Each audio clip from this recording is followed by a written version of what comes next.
반갑습니다. 이 코로나 기간에도 예배를 드릴 수 있게 해주신 하나님께 먼저 감사를 드립니다. 오늘 말씀은 출애굽기 34장 22절에서 24절 말씀으로 맥주절의 의미라는 제목으로 말씀을 증거하겠습니다. 이스라엘에 3대 절기가 있습니다. 유월절과 오순절과 초막절이 있습니다. 이스라엘의 최대 명절이죠. 여기에 나오는 오순절이 곧 맥주절인데요. 맥주절은 이제 광야를 지나 가나안 땅에 들어가서 첫 수확을 거둘 때에 그때 하나님께 첫 수확을 열매를 드리는 절기입니다. 맥주절을 칠칠절이나 또는 초실절 또 오순절이라고도 부릅니다. 칠칠절은 누룩 없는 떡과 쓴 나물을 7일 동안 먹으면서 애굽에서 해방시켜준 이런 것을 기념하는 무교절날 보리단을 베어서 요제는 흔들면서 드리는 제사죠. 요제로 제사장님께 드리는데 그 요제를 드리고 출치가 지나고 드리는 절기가 바로 칠칠절입니다. 쉽게 말하자면 7주 곱하기 7일 그러면 49일이죠. 그 다음날 드리기 때문에 더하기 하면 50일이죠. 그래서 오순절이라고도 이렇게 부릅니다. 그러니까 맥주절이 곧 오순절인데 오순절은 구약시대에만 있는 것이 아니고 신약시대에 있는 마가 다락방에 오순절 예배를 드리다가 성령이 강림해서 성령 강림절이라고 이렇게 하는 것입니다. 구약의 맥주절, 그 오순절이 지금 이 시대에도 이어진다는 사실을 우리는 알아야 됩니다. 이 오순절을 통하여서 신약시대에 교회가 탄생했고요. 또 이제 구약시대에 일시적으로 잠시 나타났던 현현했던 그 하나님이 아니라 영원히 우리와 함께 하시는 그 성령님이 우리 안에 임해서 이제 헬라인과 이제 또 유대인들이 하나로 연합이 되고 세계 모든 만민들이 구원에 이를 수 있도록 구원의 문이 이제 활짝 열린 것입니다. 여러분들은 성령 세례를 받았습니까?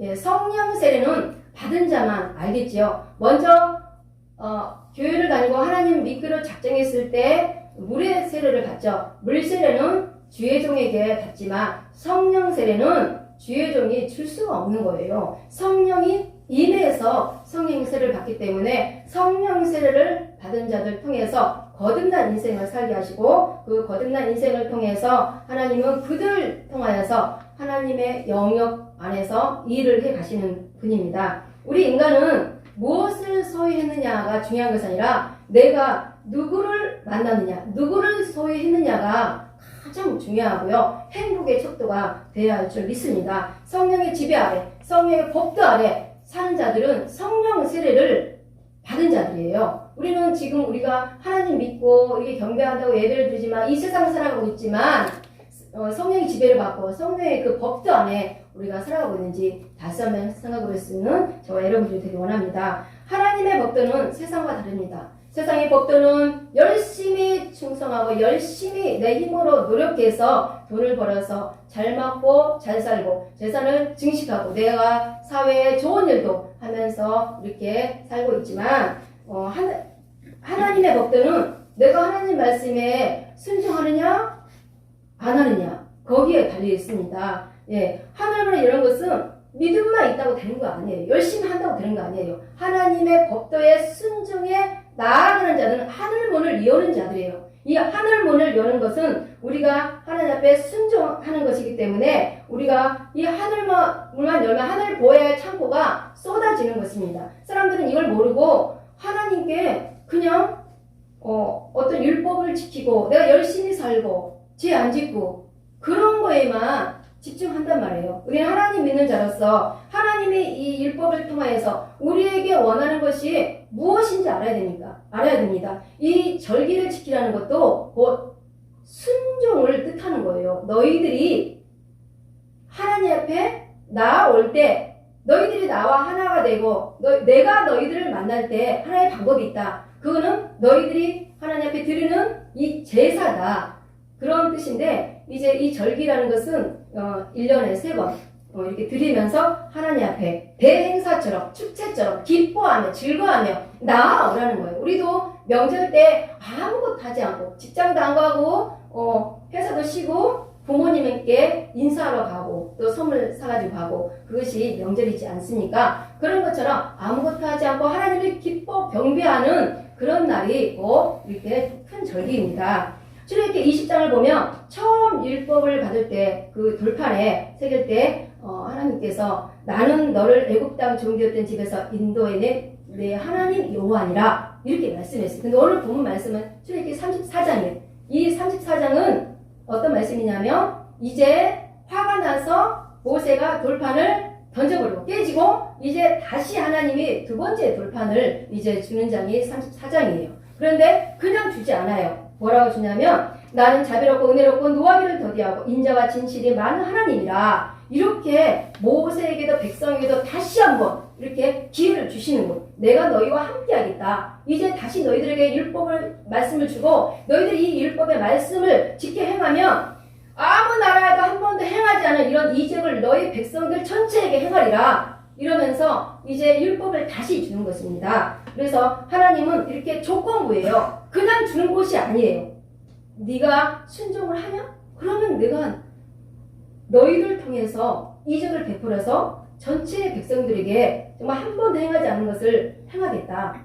하나님 뜻은 가나안 땅에 이끌어서 복을 주는 거죠. 그래서 이 말씀에 또 순종해 가는지를 이제 보는 것입니다. 그런데 그냥 주지 않습니다. 이제 처음에 받았던 그 돌판을 새기라는 거예요. 이렇게 한번 하나님 말씀을 명령하고 그 말씀을 무시하고 내동댕이 쳐버리면 다시 하나님 말씀을 받는다는 것은 나의 어떤 노력, 어떤 대가를 치러야만이 그 말씀을 다시 받는 거예요. 우리도 예전에 하나님 말씀을 많이 받았죠. 그 말씀 무시하고 다 잊어버리고 다 묻혀 산다면 다시 하나님 앞에 그 말씀을 받아야 된다면 우리는 그 말씀을 캐내고 말씀을 아르려고 다시 우리가 노력해야 되는 그 수고가 있다는 거죠. 그래서 모세는 다시 돌비를 만들어서 이렇게 말씀을 또 받습니다. 그러한 말씀 중에 출애굽기 3장 16절 보면은 내가 수고하여 밭에 뿌린 것을 첫 열매를 거두라. 그러면서 이제 너희들에게 이제 가나안 땅에 들어가면 너희들에게 이제 수확하고 첫 열매를 주리라. 농사를 지으리라. 그 땅을 주리라. 이렇게 말씀을 미리 하시는 거예요. 그런데 어떻게 보면 내가 일하지 않고 노력하지 않아도 당연히 하나님께서 날마다 만나와 매치기를 주셔서 잘 먹고 잘 사는데 내가 왜 굳이 수고하고 애써서 왜 농사를 지어야 하는지 가끔 생각해 볼 수 있는 문제입니다. 그런데 하나님께서 그 주신 땅, 축복의 땅, 언약의 땅, 약속의 땅에서 내가 수고하고 노력한 그 열매를 하나님께 드리지 않으려고 그냥 이렇게 그냥 거저 주시는 것만 바란다면 그것은 영적 의미를 부여하면 다시 내가 광야로 돌아가겠다 그 뜻이에요. 나는 광야가 좋아. 아무것도 안 하고 그냥 무의도시 갈래. 하나님 주신 대로 먹고 살래. 그것은 다시 광야를 그리워하는 백성들의 마음입니다. 근데 하나님은 다시 이렇게 너희들에게 땅을 주고 축복을 주고 너희들이 수고한 대가로 너희들에게 복을 주겠다 이렇게 말씀하시는 거예요. 그래서 햇빛과 비와 바람 이 모든 것들을 창조하신 하나님께서 햇빛과 비와 바람을 통해서 농사를 짓고 그 열매를 하나님께서 주신 것을 인정하며 드리라는 거예요. 이것은 뭐냐면 하나님이 이 세상의 창조주라는 것을 다시 한번 인식하고 재확인하기 위해서 너희들은 내 백성이야. 그러면서 나의 소유야. 이것을 다시 인정하기 위해서 이렇게 드리라고 하는 것입니다. 맥추자를 성경에서는 어떻게 지키라고 했을까? 23절을 보면은 이스라엘 모든 남자가 지켜야 한다고 나옵니다. 여기서 이스라엘 모든 남자는 이스라엘 모든 백성을 뜻하는 것입니다. 그리고 절기를 지킬 때는 빈손으로 나가지 말고 복을 따라 그 힘대로 드리라고 이렇게 신명기 16장 16절에 이렇게 나옵니다. 그래서 여호와께서 주신 복을 따라 우리는 힘대로 드려야 되는데 우리는 이 시대 우리가 벌이나 밀을 농사지어서 드릴 수가 없는 상황이에요. 그러면 우리는 하나님 앞에 맥주절날 무엇을 드려야 할까요? 돈일까요? 짐승일까요? 우리가 상번제를 드릴 때 내 헌물, 내 화제물, 내 향기로운 것을 드리라고 이렇게 하나님은 내 것을 주라, 내 것을 바치라 이렇게 말씀하셨습니다. 그래요. 우리가 드리는 이 모든 것들, 우리가 소유한 이 모든 것들은요, 내 것, 곧 하나님 것이에요. 그런데 우리는 어때요? 내가 하나님 앞에 조금 드릴 때 내 것이라 생각해요. 나의 10개 중에 한 가지 드리는 것도 아까워서 내 것을 이렇게 드린다고 생각하거든요. 그래서 아깝고 나의 어떤 대가성을 바라는 거예요. 그런데 하나님은 내 것을 주라. 내 음식을 주라. 내 화제물 주라. 내 향기로운 것을 주라. 내 것을 주라고 합니다. 내 것을 주는데 뭐가 아깝겠습니까? 우리는 이제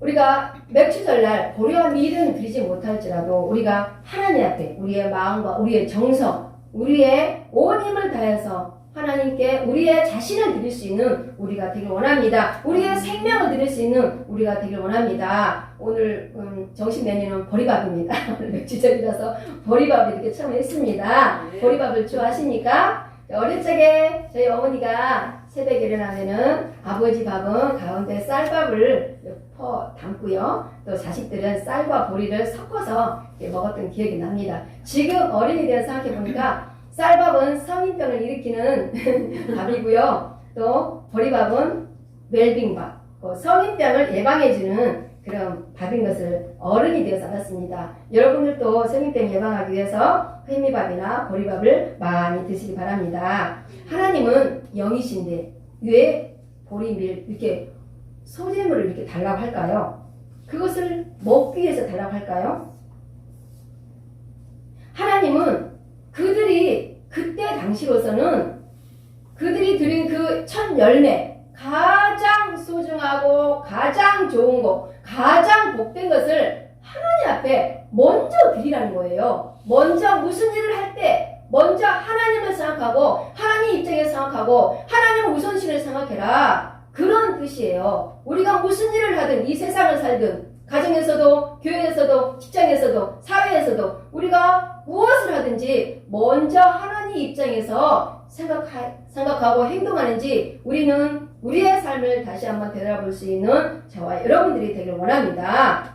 이 세상의 모든 복은 그 피조물 모든 것 다 하나님 것이에요. 그렇기 때문에 우리가 모든 것들이 내가 노력해서 내가 충성해서 열심히 수고해서 얻은 것이 아니기 때문에 항상 하나님께 드리는 삶이 되길 원합니다. 직장에서도 교회에서도 가정에서도 엄마가 아이를 밥 차려줄 때 어떻게 하죠? 생선을 굽습니다. 가시가 많습니다. 머리와 꼬리는요 엄마가 먹습니다. 가운데 몸통은 자식에게 줍니다. 몸통 속에는 심장이 있죠. 그래요. 심장 부위에 살이 많습니다. 이렇게 가시가 없는 부위, 살이 많은 부위, 가장 맛있는 부위라고 생각하는 부분을 부모는 이렇게 자식에게 주는 것입니다. 이렇듯이 우리 하나님도 우리 부모입니다. 우리 하나님은 우리에게 가장 좋은 것을 주시고 싶어 하시며 가장 귀한 거, 정말 아무나 줄 수 없는 그런 것들을 우리에게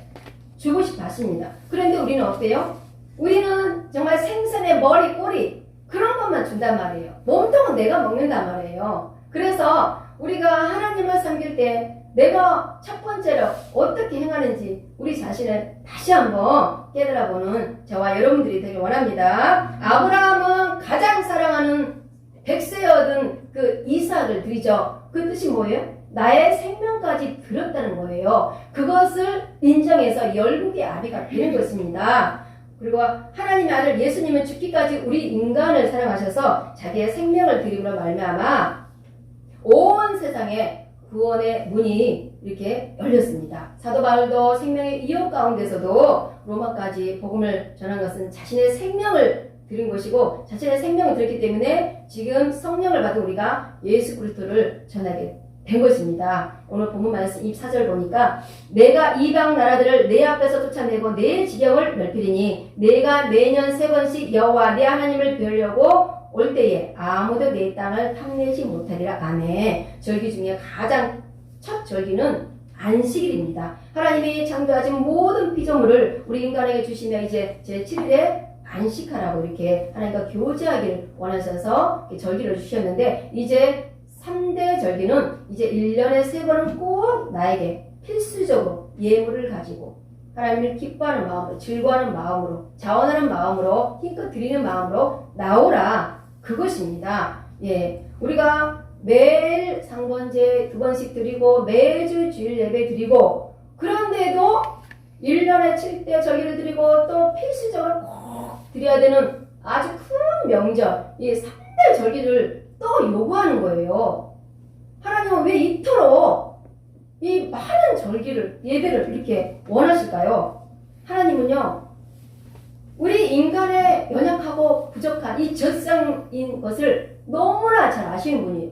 그래서 너희들이 내 명령을 지킬 때, 내 절기를 지킬 때 내가 너희와 함께 하겠다. 내 명령을 지킬 때 너희들 앞에 있는 이 이방 나라들을 쫓아내고 내 지경을 넓혀주고 아무도 내 땅을 탐내지 못하도록 내가 막아주겠다. 그러는 거예요. 가나안 땅의 7 족속들, 그들을 물리쳐 주겠다는 거죠. 가나안 땅에 들어가서도 우상 숭배하고 하나님 믿지 않고 그러면은 그 대적들을 일으켜서 다시 이스라엘 민족들을 괴롭히고 그러지 않았습니까? 그래서 하나님 절기를 통해서 너희들이 생명의 소유자, 인생의 주관자, 이 세상의 모든 것을 통치하시는 분은 하나님이다. 다시 인식하고 살기 위해서 다시 이렇게 절기를 자꾸 강조하는 것입니다.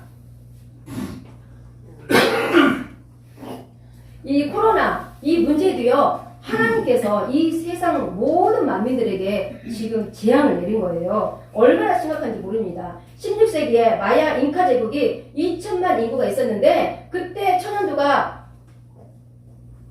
발생해서 95%의 인구가 죽었고 그 나라가 지금 사라졌어요. 없어졌어요. 14세기에도 중국과 인도, 유럽 등지에서 국민의 40%가 죽어났어요. 그렇기 때문에 이 하나님께서 이 전염병, 이 재앙은요, 어떻게 막을 수가 없는 거예요. 지금 코로나도 자꾸 변종이 생기기 때문에 어떤 백신도 지금 개발 못하고 실험 중에 있지 않습니까? 하나님께서 이 세상에 이 내린 재앙, 전염병, 이 모든 세균 바이러스도 하나님이 우리 인간을 통해서 심판하시는 거예요. 우리는 이걸 알고 정말 하나님 앞에 굴복하고 겸손하고 이 세상의 주관자가 오직 하나님이구나 다시 한번 깨닫는 저와 여러분들 되길 원합니다. 이번에 코로나 발생해서 내가 지금까지 쌓아왔던 명예, 돈, 학벌, 스펙 모든 것이 무너지가 한순간에 며칠 만에 죽어간 생명들이 너무나 많단 말이에요. 지금 브라질, 유럽은요 어마어마하게 많이 죽어가고 있습니다. 정말 코로나 기간에도 우리가 예배를 하고 찬양을 하고 기도를 하고 이렇게 하나님 앞에 나온 거 이 자체가 얼마나 감사한지 모릅니다. 네, 우리가 이제 하나님 앞에 나온다는 거, 광야에 있을 때하고 가나안 땅에 있을 때는 완전히 달라요. 사람들은 가나안 땅을 천국이라고 생각하지만 그렇지 않습니다. 천국은요 기근과 전쟁과 이런 죄가 없는 곳이에요. 그렇기 때문에 가나안 땅을 하나님은 천국으로 에덴으로 만들고 싶었지만 근데 안 됐죠. 네, 블레셋 얼마나 블레셋이 지독합니까? 자꾸 블레셋을 통해서 그 죄가 다시 들어오고 그들이 타락하기 때문에 하나님이 자꾸 블레셋을 통해서 징계를 하시고 심판하시죠. 근데 다윗 왕이 블레셋을 물리치고 하나님 나라를 잠시 만들었는데 이제 솔로몬 왕이 다시 하나님 나라를 타락시키고 다시 죄 가운데 빠지죠. 이렇게 해서 나라가 분열되고 다시 이 세상은 죄 속에 속한 나라가 된 거예요. 다시 기근과 전쟁과 죄가 사라지지 않는 이러한 나라가 된 거예요. 우리는 이제 무엇을 해야 될까요? 이 맥주절이 구약으로 끝났다. 그것이 아니에요. 이 신약시대에 마가 다락방 그날이 오순절날 성령이 임한 날, 성령 강림절이 곧 맥주절이에요. 이 맥주절날 그들이 모이지 않았다면, 하나님께 예배 드리지 않았다면 그들이 어떻게 성령 세례를 받았겠습니까? 이제 우리는 구약의 그들이 이제 신약에서 마가다락방에서 성령의 세례를 받아서 이제 온 세계에 이제 성령을 통하여서 하나님을 증거하고 하나님 만나는 이게 통로가 열렸는데 이제는 우리는 이 성령을 받은 자들이 통해서 만나서 예배하면서 이제 우리가 다시 오실 그 메시아를 그리스도를 다시 우리가 기다리는 거예요. 재림주를 다시 기다리는 거예요. 저 그리스도가 이 세상을 정말 지배하기 위해서 혈안이 되어 있습니다. 저 그리스도는 사탄인데요. 그들이 원하는 것은